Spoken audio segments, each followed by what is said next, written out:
Hi, boss babes of South Africa. I hope that everyone is doing well. Today I am here with Caesar from Monday Matters. Caesar, tell us a bit about yourself and welcome to Boss Babes of South Africa. Thank you for having me and thank you for the invite. I mean, guys, I've honored the invite, right? But I couldn't be more excited and happy, and I'm grateful for that. So, I'm the co-founder of Monday Matters. I'm an industrial relations specialist, and I pride myself in saying I will not see injustice and just walk away. So, as Monday Matters, we stand directly for that. Right. If you feel that you're going through some things in your workplace and you've spoken to different teams, you've done your part, speak to specialists, speak to people that will be able to guide you in terms of this is how it's supposed to be done and what processes needs to be followed. Guys, it's no longer funny that somebody else is going through workplace bullying and some of us are just there advocating for these things and we're not there to help. So as Monday Matters, please reach out, and also you can also reach out to Coveney if you feel that maybe you want a formal introduction, Yes. and then we can try and find a solution, Yes. just to make sure you have better Mondays. Because we believe that knowledge is power, right? Having the knowledge is power, having the insights is power. I mean, you've been in corporate for how many years? 20 years. Yeah. 20 So guys, years. that's the kind of experience that we want to start to leverage within the Boss Babes of South Africa community through mentorship. I am aware that the women of South Africa are going through a lot at this point. We can't hide away from We that. can't. Right? We can't. We can't, in a world of toxic positivity, be hiding away from the fact that there are challenges that are happening in the world, in environments. And I think it is our duty as Boss Babes of South Africa, and something that is very, very close to my heart, is to offer some kind of support and some kind of service through this mentorship platform that Caesar and I are going to be collaborating on to empower you, right? Because I think our lived experiences are very powerful. True. Okay? True, 100%. I couldn't agree with you more. Because more than anything, guys, the silos have to be broken. You know, this thing of you'll cry alone in your little corner, your family suffers in your little corner. We're putting that to an end. We're saying we can only, as a sisterhood, bring each other into deeper and better spaces. So reach out, but we are working on something. We are working on something really great that's going to be launched. And Caesar, maybe just tell us, what do you offer in Monday Matters, just to give people a bit of, I want to say, a preview of what is coming. Okay, so currently, as everybody knows, we're still in October, and October is Mental Health Awareness Month. So for this particular month, we've actually had a live previous Sunday with a psychologist. So the main idea was just to demystify the nuances or us using psychologists, therapists, psychiatrists, mentor, and a coach interchangeably. You know, we wanted to raise awareness to say a psychologist does this. Therapy, for you to get the benefits of therapy, you need to be investing in it. You need to be present. You need to be brutally honest. You need to understand where the issues are. Merely coming in and saying, you know what, I've got issues at work and want somebody to solve them is not enough.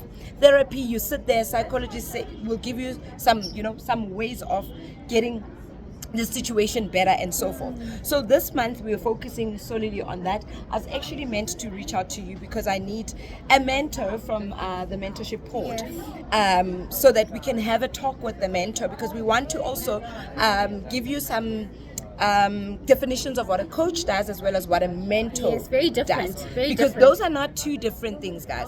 The reason why this is the focus, it's because you don't want to sit there and say, my coach said this, my coach said apply, but I don't know what to do. Then you know what your mentor does and why you need a coach and why you need a mentor. But more exciting, we excited for next month. It's also Disability Awareness Month.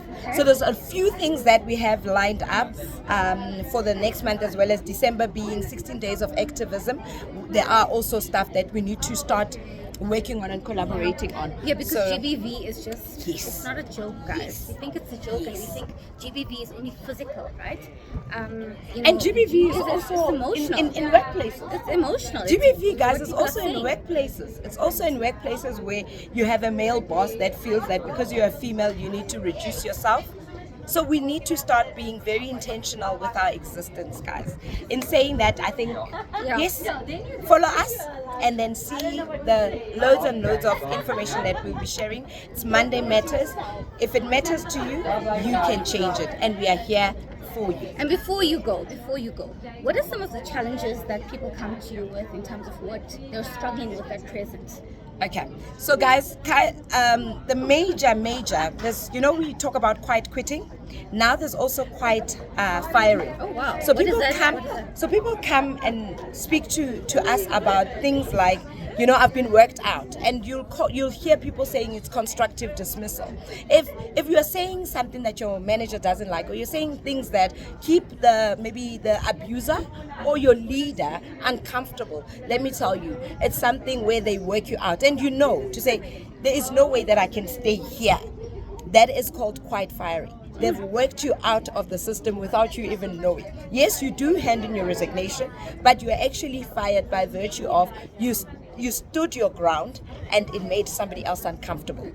So we'll also cover that. I think maybe beginning of the year. I think so, because in 2024, we keep encouraging women on all these empowerment platforms to speak out, to own your voice, to speak authentically. But it's quite sad that when you end up doing that, it kind of backfires. True. Not everyone that says it's an open door policy actually has an open door. Be careful of that. If you go and you decide that you're going to start this elephant, because it's an elephant. If you're saying, and I'm going to tackle this, I'm going to go to HR, be willing to stand for you. Be willing to stand for yourself. It's not a one-stop shop, guys. You're not going to get there and say, hi, I've got an issue with my manager. Okay, thank you. Bye-bye. No, you got to stand your ground and be able to document. When you have documents, you'll be able to prove that I was unfairly treated, or there was injustice happening in the workplace. But we no longer just advocate. We want to take you to the next levels and the next steps. You need to be willing, but you must know it's the pain. But be willing to stay the course. And we are activists, right? Activists means you take action. Yes. And I think that's the difference here. We want to walk a path with you to help you to be in a strategic place. Yes. Right? When you decide to speak up, if you decide to speak up, it's not for everyone, right?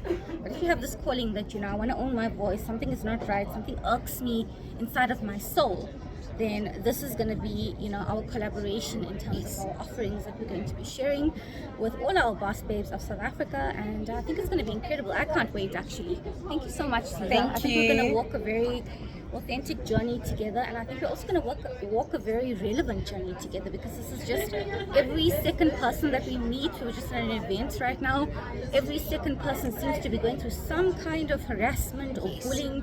I use the words interchangeably, but I know that there are some nuances, but it just seems to be almost like a pandemic in itself. The word toxic will not be tolerated. That's one thing that we need to take with ourselves to 2025. To say toxicity is not fashionable, guys.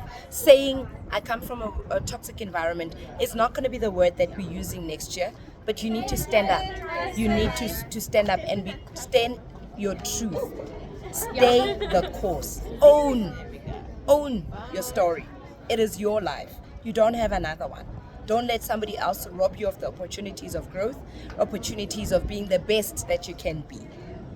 Remember, you matter. You might not matter to them, but you matter to your family, and you matter to those that care for you and your friends. So please stay the course. Do not just quit. I love that. And with my strategy experience as well, and my own lived experiences, I think it's very important that if you do find yourself in a toxic workspace or toxic environment, irrespective of what industry you may be in, it is important to have an exit strategy, guys. Yes. Right? And I think that is what Cesar and I are going to work very closely on, and helping to define what does an exit strategy look like. No one should leave with nothing. Yes. True. I always say, if we remove money out of the equation, would you go back to that environment tomorrow? No. So remember, it's not just about what is happening now. It's about who you want to become and how you want to fix yourself and how you want to fix whatever that's happening. Walking away is not always the answer, guys. Let's try and stand up and stay the course and stand for ourselves. Because the bullies, and the takers do not have limits, but you need to have your own limit and own your limit, because this is your life. Thank you, Caesar. Thank you so Thank much. you so much. Thank you. Just wait for a quick